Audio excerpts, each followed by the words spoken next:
Hello friends, आज आप इस वीडियो में धातु एवं अधातु का दूसरा पार्ट पढ़ेंगे। पिछला पार्ट में हमने जो पहला वीडियो था धातु एवं अधातु का, उसमें मैं बता चुका हूँ कि धातु एवं अधातु के भौतिक गुण और उपधातु एवं मिश्र धातु, इन तीन चीज़ों के बारे में बता चुका हूँ। और इस वीडियो में आपको धातु एवं अधातु का जो रासायनिक गुण है उसके बारे में बताऊँगा। जिसमें पहला जो रासायनिक गुण है वो है, पहले आप ये क्या है, ये सब रासायनिक गुण है। रासायनिक गुण में जो पहला है वो है ऑक्साइड बनाने की प्रवृत्ति। ऑक्साइड बनाने की प्रवृत्ति या गुण, ठीक है। तो पहला है ऑक्साइड बनाने का गुण। धातु व धातुओं में ऑक्साइड के प्रति, ऑक्सीजन के प्रति इनकी क्या अभिक्रिया होती है उसको जानेंगे। तो देखिए, जो अधिकांश धातुएं हैं वो आपकी ऑक्साइड बनाती हैं, ठीक है। लगभग सभी धातुएं ही ऑक्साइड बनाती हैं। और जो धातुओं का ऑक्साइड होता है वो क्षारीय होता है। जो धातुओं का ऑक्साइड होता है, जो धातु ऑक्साइड होता है वो होता है क्षारीय, ठीक है। तो धातु ऑक्साइड जो है क्षारीय होता है। इसी प्रकार जो धातुएं हैं वो भी ऑक्साइड बनाती हैं, और जो अधातुओं का ऑक्साइड होता है ये अम्लीय होता है। अधातु ऑक्साइड ये क्या होता है, अम्लीय होता है, ठीक है। धातु ऑक्साइड जो होते हैं वो क्षारीय होते हैं और अधातु ऑक्साइड अम्लीय होते हैं, ठीक है। अब देखिए, धातु ऑक्साइड क्षारीय होते हैं, इसका मतलब क्या है।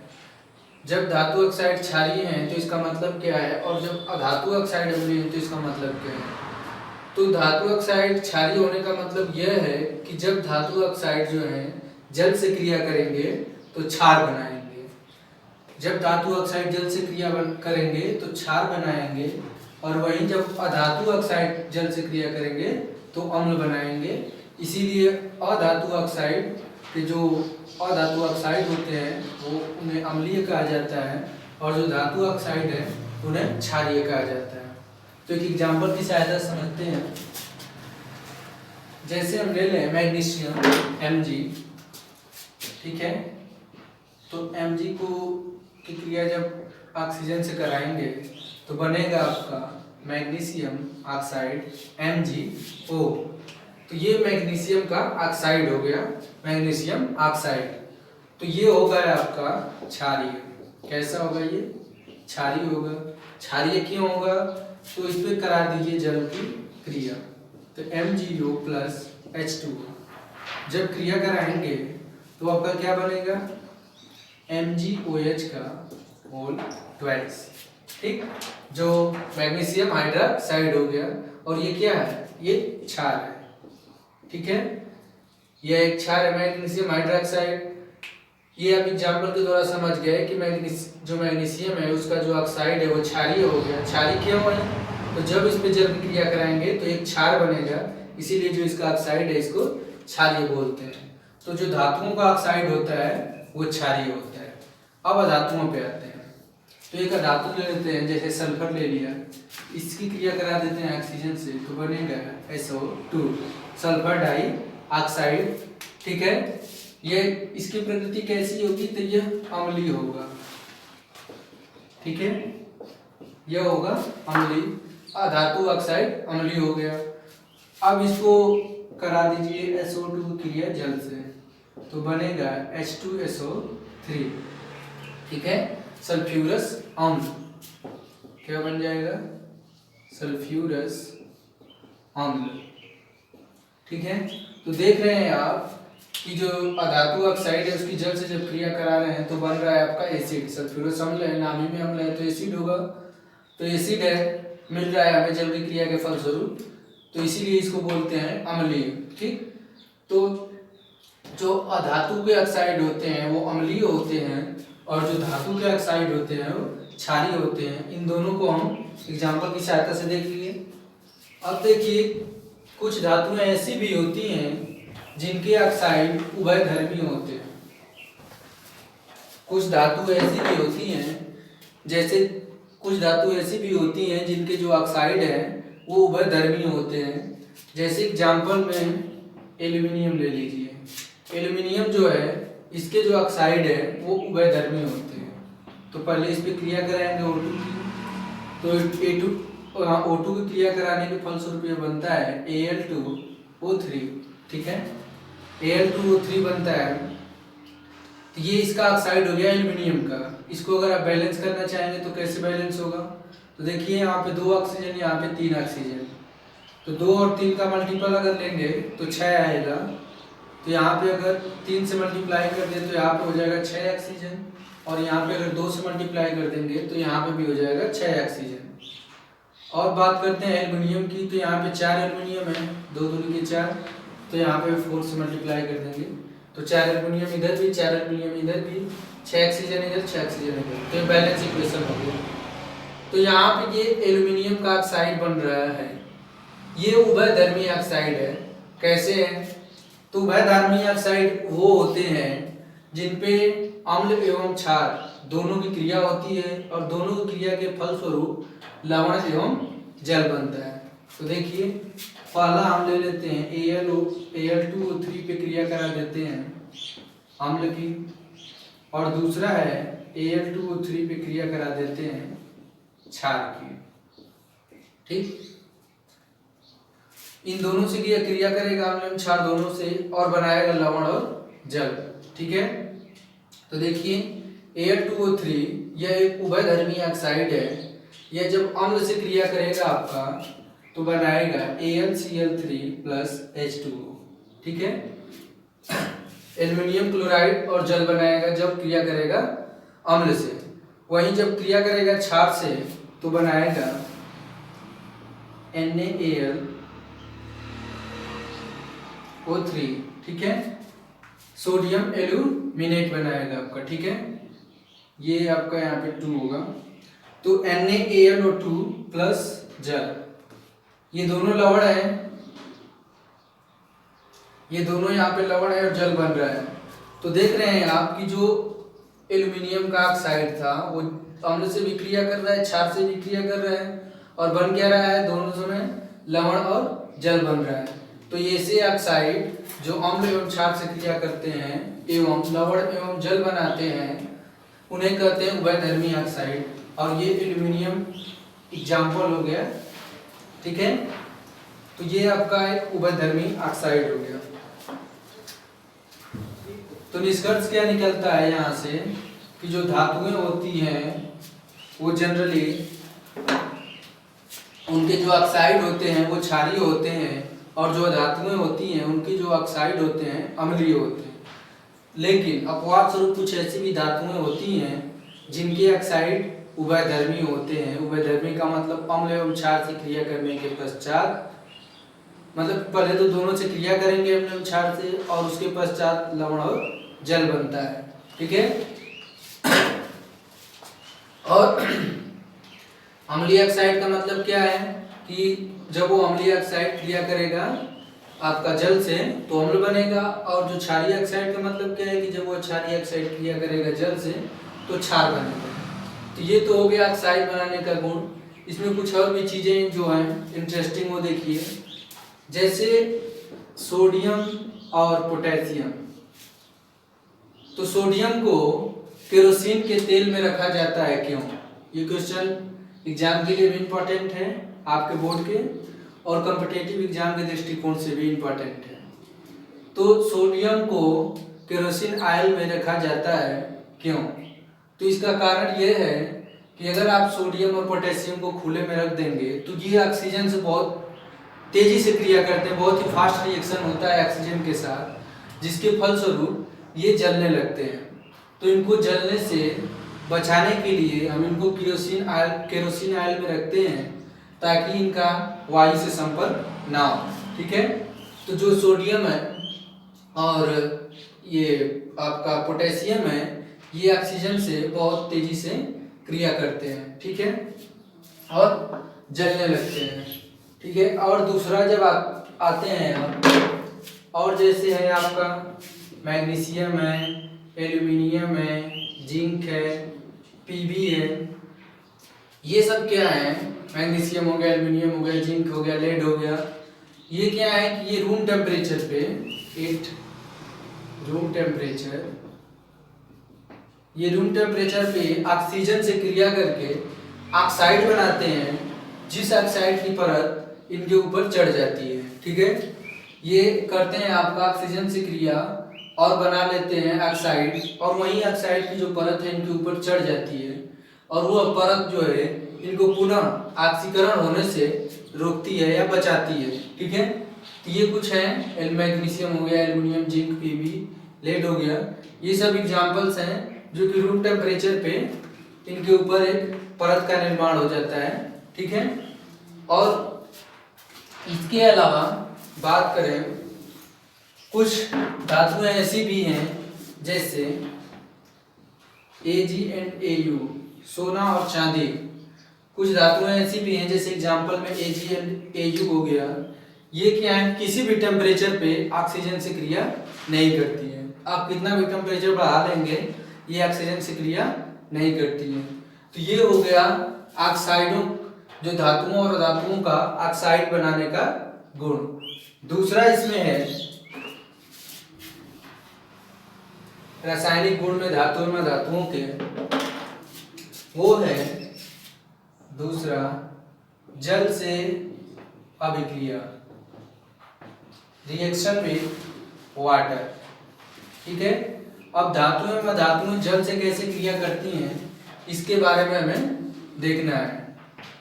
ठीक है, इससे पहले आपने पढ़ा है अभी कि जो धातुएं हैं वो ऑक्सीजन से कैसे क्रिया करती हैं, उनके ऑक्साइड बनाने की प्रवृत्ति क्या है धातुओं की। दूसरा इसमें है जल से अभिक्रिया, जल से कैसे अभिक्रिया करती हैं धातुएं, उसको हम लोग समझेंगे। जल से अभिक्रिया में कुछ धातुएं होती हैं जो ठंडे जल से क्रिया करती हैं, कुछ धातुएं होती हैं जो गर्म जल से क्रिया करती हैं, और कुछ धातुएं ऐसी भी होती हैं जो भाप से क्रिया करती हैं। इसके अलावा कुछ धातुएं ऐसी भी होती हैं जो क्रिया ही नहीं करती हैं जल से। तो सबसे पहले देखते हैं ऐसी धातुओं को जो ठंडे जल से क्रिया करती हैं। तो देखिए Na, सोडियम और पोटेशियम, ये जो धातुएं हैं ये क्या करती हैं कि ये क्रिया करती हैं ठंडे जल से, और आपका क्षार और हाइड्रोजन गैस मुक्त करती हैं। तो देखिए जैसे अगर हम एग्जाम्पल ले लें सोडियम का, तो ये जब क्रिया करता है आपका H2O से लिक्विड फॉर्म में, और ये होता है कोल्ड, ये जो जल होता है ठंडा होता है। जब ठंडे जल से सोडियम क्रिया करता है तो बनाता है sodium hydroxide NaOH, H2 hydrogen gas. ठीक है, और उष्मा भी इसमें निकलती है। ठीक है, होता क्या है इसमें, सोडियम जब ठंडे जल से क्रिया करती है तो क्षार तो बनता ही है, इसमें हाइड्रोजन गैस मुक्त होती है, और यह अभिक्रिया इतनी फास्ट होती है कि हाइड्रोजन गैस तुरंत जलने लगती है। ठीक है, तो इस अभिक्रिया में ये जो अभिक्रिया है सोडियम और जल की, ठंडे जल से जो अभिक्रिया है सोडियम की इतनी फास्ट होती है कि यहाँ पे जो हाइड्रोजन होता है वो तुरंत जलने लगता है। इसके अलावा एक और एग्जाम्पल है इसमें पोटेशियम का, ये भी सेम टू सेम इसी तरीके का रिएक्शन करता है कोल्ड वाटर से। ये लिक्विड फॉर्म में होता है, ये एक्वस फॉर्म में होता है। तो ये बनाता है पोटेशियम हाइड्रोक्साइड एक्वस फॉर्म में प्लस H2 प्लस उष्मा। यहाँ पे भी वही रिएक्शन होता है, पोटेशियम जब जल से क्रिया करता है, ठंडे जल से क्रिया करता है, तो पोटेशियम हाइड्रोक्साइड बनता है और हाइड्रोजन गैस मुक्त होती है जो कि जलने लगती है, क्योंकि यहाँ पे दोनों जो रिएक्शन है बहुत ही फास्ट होते हैं। इसके बाद देखिए बात करते हैं कैल्शियम की। कैल्शियम पे आते हैं, तो जो कैल्शियम होता है ये भी क्रिया करता है ठंडे जल से, कोल्ड वाटर से। लेकिन यहाँ पे ये जो रिएक्शन होता है, पीछे जो मैंने रिएक्शन बताया पोटेशियम और सोडियम के साथ, उससे ये स्लो होता है और यहाँ पे बनता है CaOH का whole twice calcium hydroxide plus H2 gas. यहाँ पे भी H2 गैस बनती है, हाइड्रोजन गैस मुक्त होती है, लेकिन चूंकि यहाँ पे रिएक्शन जो है स्लो होता है, इसलिए ये रिएक्शन के साथ ही साथ यहाँ पे हाइड्रोजन गैस जल नहीं पाती है, और ये बुलबुले के रूप में इसके कैल्शियम की परत के साथ चिपक जाती है, जिसके फलस्वरूप जो कैल्शियम है वो तैरने लगता है। ठीक है, ये एक्वस सोल्यूशन में रहेगा कैल्शियम हाइड्रोक्साइड। यहाँ पे जो ये रिएक्शन है वो स्लो हो रहा है in comparison to previous reaction, जो कि हमने पोटेशियम और Na के साथ बताया था। वो रिएक्शन इतना फास्ट हो रहा था कि वहाँ पे जो हाइड्रोजन गैस मुक्त हो रही थी वो तुरंत जलने लग रही थी, और ये रिएक्शन थोड़ा स्लो होता है इसकी तुलना में। और यहाँ पे जो H2 निकलता है हाइड्रोजन गैस, ये तुरंत जलता नहीं है और यही बुलबुले के रूप में कैल्शियम की परत के साथ चिपक जाता है और कैल्शियम विलयन में तैरने लगता है। इसके बाद देखिए अगला है आपका मैग्नीशियम। तो मैग्नीशियम जो है वो ठंडे जल से क्रिया नहीं करता है, ये क्रिया करता है गर्म जल से, H2O इन लिक्विड स्टेट। और ये क्रिया करता है किससे? हॉट वाटर से। H2O कैसा यहाँ पे रहेगा? हॉट रहेगा, गर्म रहेगा। ये भी वही बनाता है MgOH का होल ट्वाइस, क्षार बनाता है और हाइड्रोजन गैस मुक्त करता है। यहाँ पे भी वही कंडीशन होती है, यहाँ पे जो H2 है वो जलता नहीं है और ये बुलबुले के रूप में मैग्नीशियम की सतह से परत से चिपक जाता है ऊपरी सतह से, और मैग्नीशियम जो है तैरने लगता है। ठीक है, तो मैग्नीशियम हॉट वाटर से जब क्रिया करता है तो H2 गैस मुक्त होती है, हाइड्रोजन गैस मुक्त होती है और ये हाइड्रोजन गैस इसकी सतह से चिपक जाती है, जिसके फलस्वरूप मैग्नीशियम तैरने लगता है। इसके बाद कुछ धातुएं ऐसी भी हैं जो हॉट वाटर और कोल्ड वाटर दोनों से अभिक्रिया नहीं करती हैं, जैसे फेरस एल्यूमिनियम हो गया, आयरन हो गया, एल्यूमिनियम हो गया, जिंक हो गया। ये सब धातुएं ऐसी हैं जो न तो कोल्ड वाटर से क्रिया करती हैं और न ही हॉट वाटर से क्रिया करती हैं। ये क्रिया करती हैं भाप से। ठीक है, ये क्रिया करती हैं किससे? भाप से क्रिया करती हैं। और जैसे अगर हम कोई एक एग्जांपल लेते हैं, ये तीनों ही भाप से अभिक्रिया करेंगे। जैसे अगर मान लीजिए हमने एग्जांपल ले लिया एल्यूमिनियम का, तो एल्यूमिनियम पे जब हम H2O कोष्टक में यहाँ पे ये भाप है, जब इसकी क्रिया कराएंगे तो यहाँ पे बनेगा Al2O3 प्लस H2। ठीक है, यहाँ पे देखिए यहाँ पे भी हाइड्रोजन गैस मुक्त हो रही है। तो ये जो एल्यूमिनियम हो गया, आयरन हो गया और जिंक हो गया, ये आपकी भाप से क्रिया करती हैं। ये ना तो ठंडे जल से क्रिया करती हैं और न ही गर्म जल से क्रिया करती हैं। इसके बाद कुछ तत्व, कुछ धातु ऐसी भी हैं जो जल से अभिक्रिया ही नहीं करती, जैसे Pb हो गया, Cu हो गया, Ag हो गया, Au हो गया। जैसे यहाँ पे देखिए लेड हो गया, कॉपर हो गया, सिल्वर हो गया और गोल्ड हो गया। ये ऐसी धातुएं हैं जिनको आप जल के किसी भी स्टेट में कराइए, या तो कोल्ड रहे, हॉट रहे या वाष्प के रूप में रहे, वेपर के रूप में रहे, किसी भी स्टेट में जब इसकी क्रिया कराएंगे तो यहाँ पे कोई रिएक्शन नहीं होगा, नो रिएक्शन, कोई भी अभिक्रिया नहीं होगी इन धातुओं से जब आप जल की क्रिया कराएंगे। तो ये हो गया आपका जल से अभिक्रिया। तो जल से अभिक्रिया में निष्कर्ष क्या निकला है कि अधिकतर जो धातुएं होती हैं वो हाइड्रोजन गैस मुक्त करती हैं, लेकिन कुछ धातुएं ऐसी भी हैं जो जल से क्रिया ही नहीं करती। जैसे एग्जांपल में देखिए लेड है, कॉपर है, आर्गन है, कॉपर है, सिल्वर है और गोल्ड है। ठीक है, तो ये हो गया आपका। इसके बाद है तीसरा जो रासायनिक गुण में इनके धातु और अधातु के, वो है अम्लों से अभिक्रिया। अम्लों से अभिक्रिया, रिएक्शन विद एसिड्स। तो अम्लों से अभिक्रिया में जनरली हम लोग इसमें लेते हैं तनु अम्लों से अभिक्रिया, जिसमें धातु और धातु तनु अम्लों से कैसी अभिक्रिया करती हैं, उसके फलस्वरूप क्या बनता है। ठीक है, तो अम्लों से अभिक्रिया में जो है आपका वो जनरली हम लेते हैं तनु अम्ल। तो जैसे तनु अम्ल में लेते हैं या तो तनु HCl या ले लेते हैं तनु H2SO4। तो जनरली होता क्या है कि जब धातुएं तनु HCl या तनु H2SO4 से जब क्रिया करती हैं तो हाइड्रोजन गैस विस्थापित करती हैं। तो देखिए एग्जाम्पल के रूप में लेते हैं, ज़्यादातर या अधिकांश धातुएं जो हैं वो तनु HCl या तनु H2SO4 से जब अभिक्रिया करती हैं तो हाइड्रोजन गैस विस्थापित करती हैं। एग्जाम्पल अगर लें, जैसे हम ले लें मैग्नीशियम, तो Mg+H2SO4 ये तनु है, डाइल्यूट है। तनु का मतलब जो H2SO4 सल्फ्यूरिक अम्ल की कॉन्सेंट्रेशन है, सांद्रता है, वो कम होगी विलयन में। तो जब MgH2SO4 से विक्रिया करेगा तो आपका बनेगा MgSO4 + H2। ठीक है, तो यहाँ पे देख रहे हैं आप, जो मैग्नीशियम है तनु H2SO4 जो कि अम्ल ऐसे क्रिया कर रहा है तो H2 गैस हाइड्रोजन गैस विस्थापित कर रहा है।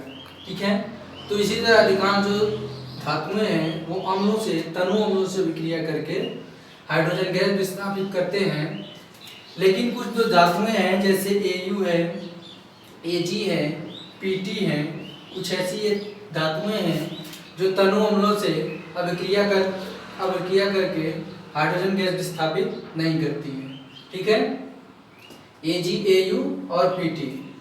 और देखिए इसमें एक और चीज है कि जो धातुएं हैं वो यहीं पे जैसे Mg ही है, तो ये HNO3 तनु HNO3 से अभिक्रिया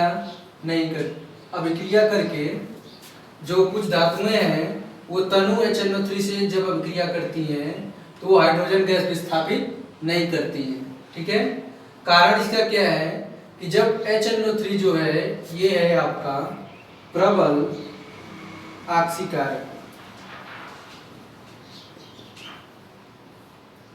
जो यहाँ पे HNO3 है नाइट्रिक एसिड, ये आपका प्रबल ऑक्सीकारक है। तो प्रबल ऑक्सीकारक क्या है कि ये जब Mg से हमारा H2 बनेगा, यहाँ पे जैसे बना है, इसी तरह यहाँ पे जब H2 गैस विस्थापित होती है इस अभिक्रिया के फलस्वरूप, तो HNO3 इतना प्रबल ऑक्सीकारक है कि H2 गैस को H2O में बदल देता है, जल के रूप में बदल देता है। इसीलिए जब ज़्यादातर जो तत्व हैं HNO3 से जब अभिक्रिया करते हैं तो H2 गैस विस्थापित ना करके वहाँ पे जल बन जाता है। कारण क्या है कि HNO3 जो है प्रबल ऑक्सीकारक है। लेकिन फिर भी कुछ तत्व ऐसे हैं जो तनु HNO3 से भी अभिक्रिया करके हाइड्रोजन गैस विस्थापित करते हैं, जैसे Mn, Mg। यहाँ पे Mg भी है, ये भी जो है आपका हाइड्रोजन गैस विस्थापित करेगा। लेकिन और कोई तत्व ले लें, जैसे Cu ले लें, Zn ले लें, या कोई भी सोडियम ले लें, तो ये जो है तनु HNO3 से अभिक्रिया करके हाइड्रोजन गैस विस्थापित नहीं करेंगे। केवल यही दोनों Mg एंड Mn, मैग्नीशियम और मैग्नीज जो हैं यही तनु HNO3 से अभिक्रिया करके आपका हाइड्रोजन गैस विस्थापित करेंगे। ठीक है, तो ये हो गया अम्लों से अभिक्रिया, जिसमें निष्कर्ष ये निकला कि जो ज़्यादातर तत्व हैं, ज़्यादातर जो धातुएं हैं वो तनु अम्लों से क्रिया करके हाइड्रोजन गैस विस्थापित करती हैं। लेकिन इसमें अपवाद स्वरूप क्या है? अपवाद स्वरूप आपका सोना हुआ, चांदी हुआ, प्लेटिनम हो गया, कुछ ऐसी भी धातुएं हैं जो हम तनु अम्लों से अभिक्रिया करके हाइड्रोजन गैस मुक्त नहीं करती। और दूसरी बात की जाए तो जो तनु HNO3 है ये प्रबल ऑक्सीकारक होता है, इसीलिए यह ज़्यादातर तत्वों से, ज़्यादातर धातुओं से अभिक्रिया करके हाइड्रोजन गैस मुक्त नहीं करता, बल्कि प्रबल ऑक्सीकारक होने के कारण हाइड्रोजन गैस को H2O में ऑक्सीकृत कर देता है। लेकिन फिर भी कुछ धातुएं ऐसी हैं जैसे मैग्नीशियम और मैग्नीज, ये मैग्नीशियम और मैग्नीज जो कि तनु HNO3 से अभिक्रिया करके हाइड्रोजन गैस मुक्त कर देती हैं। ठीक है, इसके बाद जो आपका चौथा और लास्ट रासायनिक गुणों में है वो है आपका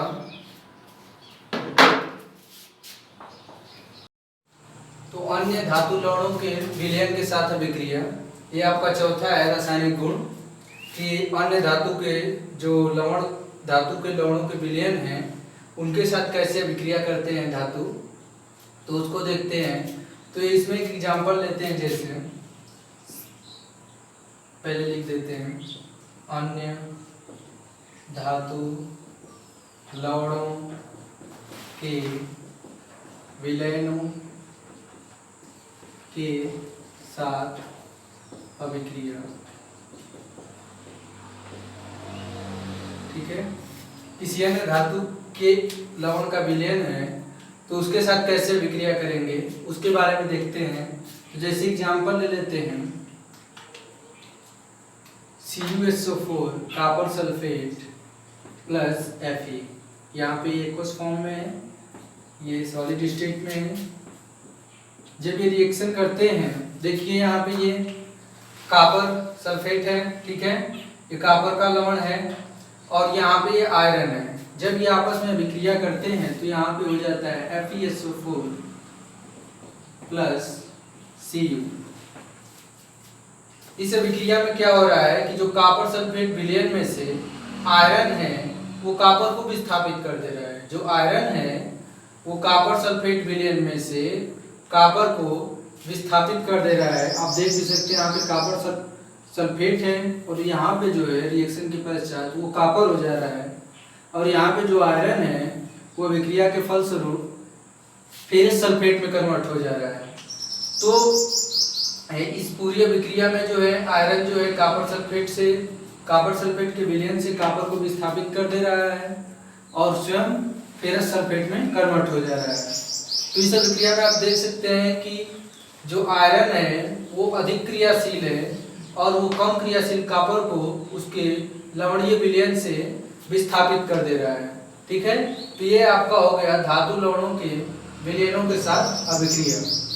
इसके पश्चात एक और धातु का जो रासायनिक गुण है वो भी जान लीजिए, ये भी इम्पोर्टेंट ही है। ये है कि अगला जो है आपका पांचवा जो है वो है धनायन एवं ऋणायन बनाने की प्रवृत्ति। ठीक है, पांचवा जो रासायनिक गुण है धातु एवं धातु में वो है धातु एवं ऋणायन एवं धनायन बनाने की प्रवृत्ति। तो जनरली जो धातुएं होती हैं उनमें धनायन बनाने की प्रवृत्ति होती है और जो अधातुएं होती हैं उनमें ऋणायन बनाने की प्रवृत्ति होती है। जैसे एग्जांपल लें तो जैसे आपका सोडियम धातु है, ये क्या होता है कि ये कन्वर्ट हो जाती है Na+ में, धनायन के रूप में हो गई और एक इलेक्ट्रॉन त्याग देती है। ये इलेक्ट्रॉन का साइन है, इलेक्ट्रॉन का ये चिन्ह है। तो सोडियम धातु है ये कन्वर्ट हो जाती है Na+ के रूप में, सोडियम आयन के रूप में और एक इलेक्ट्रॉन का त्याग कर देती है। तो ये धातु है और धातु जो है जनरली धनायन बनाने की प्रवृत्ति रखते हैं। इसी तरह का धातु ले लेते हैं जैसे क्लोरीन। तो क्लोरीन जो है ये एक इलेक्ट्रॉन ले लेता है और ये बन जाता है Cl- और ये यहाँ पे क्लोरीन क्या है, क्लोरीन अधातु होता है। तो जो क्लोरीन है जो धातु है वो ऋणायन बनाने की प्रवृत्ति रखते हैं और जो धातु है वो धनायन बनाने की प्रवृत्ति रखते हैं। ठीक है, तो ये आपका रासायनिक गुण हो गया धातु एवं अधातुओं के। तो ये पूरा आपका, अगर आपने पिछला वीडियो नहीं देखा है तो उसमें हमने बताया था धातु एवं अधातु के भौतिक गुण और इसमें रासायनिक गुण। तो ये आपका पूरा धातु एवं अधातु हो गए कि ये क्या होते हैं और इनके गुण क्या होते हैं, भौतिक एवं रासायनिक। अब इसके बाद एक आध चीज और है वो देख लीजिए। जैसे शब्द आता है अमलगम। ठीक है, तो अमलगम क्या होता है, तो मैंने आपको बताया था कि जो Hg है, जो मरकरी है, वो एक ऐसी धातु है जो द्रव अवस्था में होती है, लिक्विड स्टेट में होती है। बाकी सब ज्यादातर धातुएं जो हैं वो सॉलिड स्टेट में होती हैं, द्रव ठोस अवस्था में होती हैं। तो जो Hg है इसका किसी के साथ, किसी भी धातु के साथ जो विलयन होता है या जो मिश्रण होता है उसको हम अमलगम बोलते हैं।